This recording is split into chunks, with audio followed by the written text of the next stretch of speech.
Good morning on this second Sunday of Advent in the onset of winter. I'm reminded of the Tales of Narnia by C.S. Lewis, where the evil witch made it always winter but never Christmas. Gotta go through here again. But we do have Christmas, and it's on its way. It's not the time that Christ was born, it's a celebration that he was born. And in this we have hope, and nothing in him was light. That light is the light of the world, and nothing, the darkness has never overcome it. So in him, there is always light. The darkness may shine around us, or at least encompass us, but the light of Christ is there to pull back the curtain. The Pharisees, in the story that we had in the 9th chapter of John, where a man was born blind, and Jesus healed him and restored his sight. The Pharisees didn't like it because it was on a Sabbath. Plus, they just didn't like Jesus. They were looking for something to criticize him for.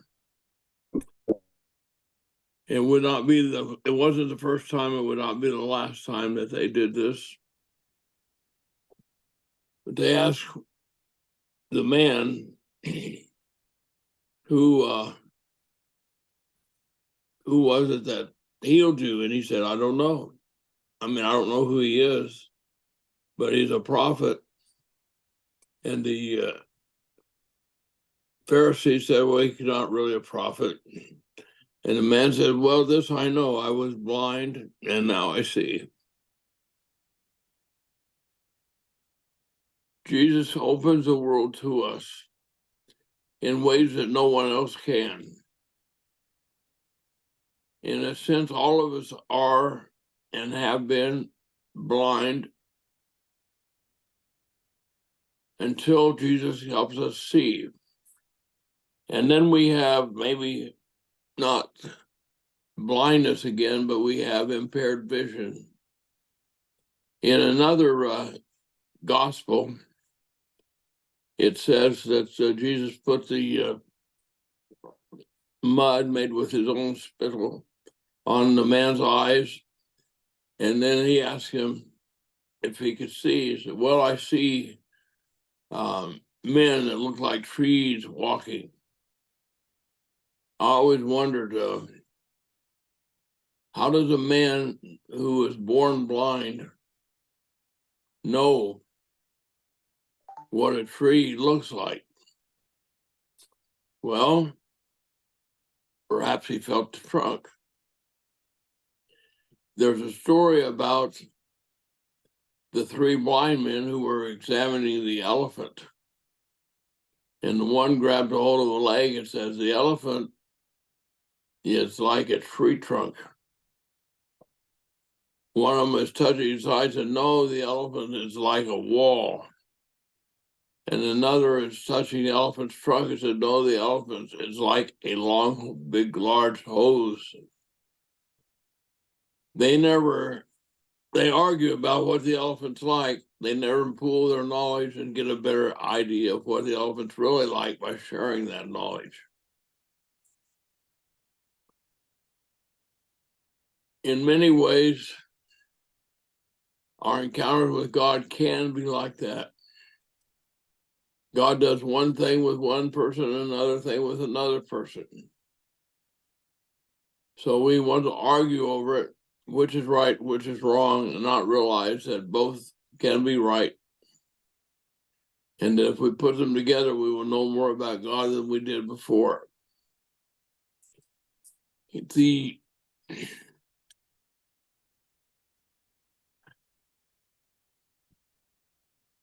purpose of God with humankind, I believe, is consistent from Genesis to Revelation and from Revelation to our own time. And that is, God is calling forth a people who he will redeem so that they may live in right relationship with him and live in right relationship with each other. You know, he put it this way: love the Lord your God with all your heart, soul, mind, and strength, and love your neighbor as yourself. We have the principle to go forward. The Pharisees were not wishing to go forward. They were wishing to go back or to hold on and hang on to their own power.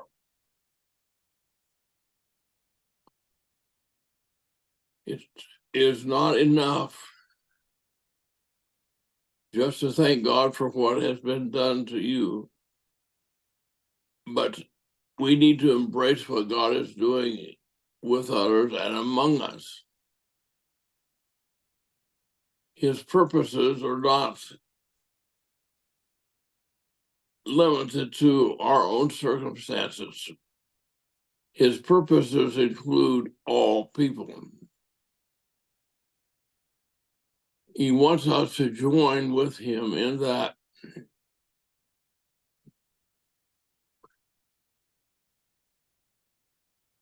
It's a beautiful world that he has created for us. It's a beautiful universe that he has created. It's remarkable indeed that he is interested in you and in me. I have sometimes said it's just ridiculous to think that, but it's true. He is interested in you and in me. Paul said that the mystery hidden from the ages was Christ in you, the hope of glory, now revealed. Christ in you, Christ in me, Christ in everyone. The hope of glory.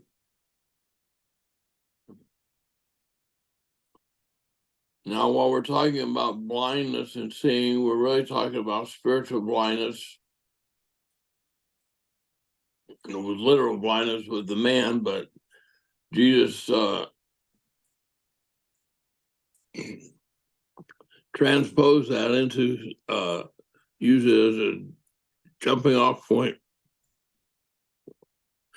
to spiritual blindness when he said, if you were blind, you would have no sin. But since you say we see, your sin remains. He's talking about closed hearts, closed spirits.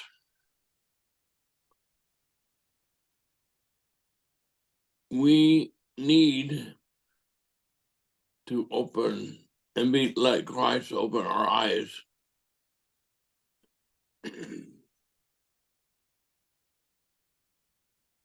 And not pick on each other the way we do. It is just terrible that Christians spend so much time and energy hating each other, despising each other, putting each other down.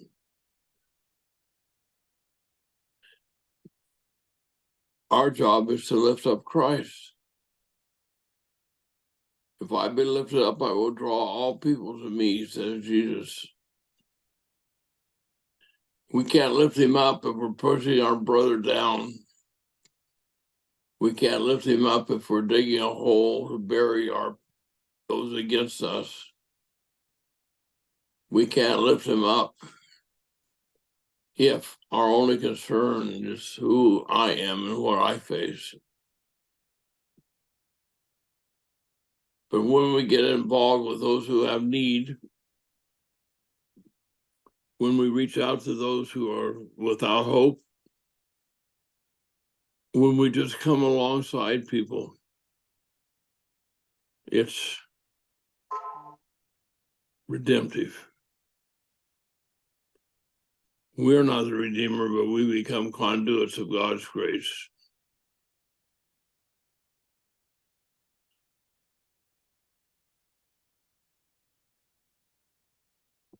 excuse me, I pray that all of us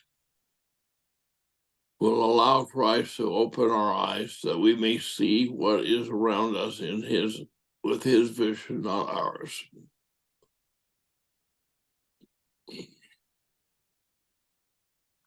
The Pharisees saw a man who was born blind,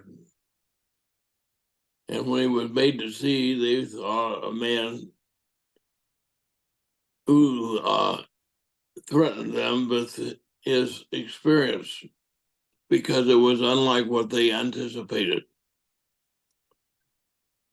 Too many times we do not see what God is doing in our lives because of our own predetermined ideas of how God must work. He very seldom works the way I think he should. Instead, he goes better than that and does what needs to be done beyond my vision, where I cannot think of to do.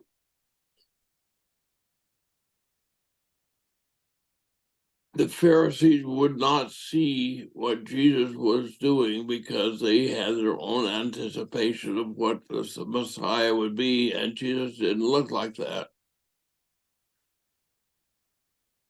He was better.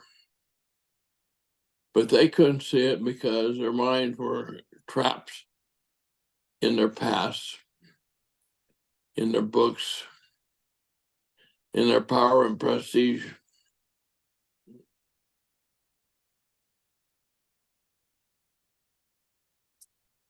Sometimes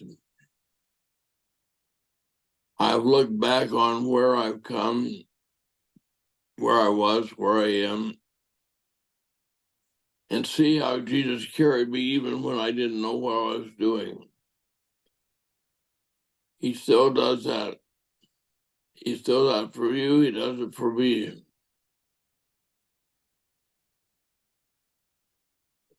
There is no need for despair because of Christ. I had a long conversation with a good friend of mine, Fred Shively, this week. We talked about some of the things that were happening in the church that we didn't like and what we were trying to do to change things. And Fred said to me, he said, "Is it too late?" And I said, "It's never too late because of grace. No matter how deep the hole, no matter how far we've gone, like the prodigal son, when we come to ourselves and say, 'In my Father's house, there's all we need,' we are welcomed back with open arms. Christ will throw a party for us.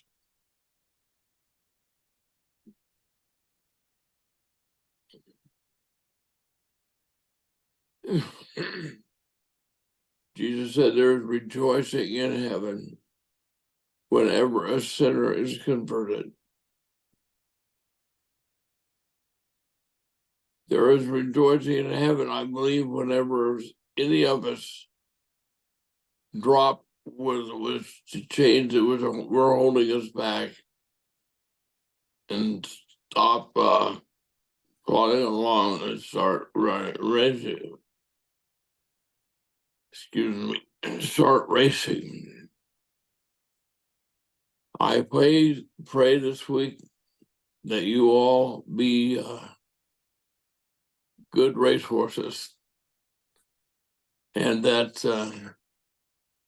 our rider will be Jesus and that we will run the race that he has for us with faith and hope and trust. Amen.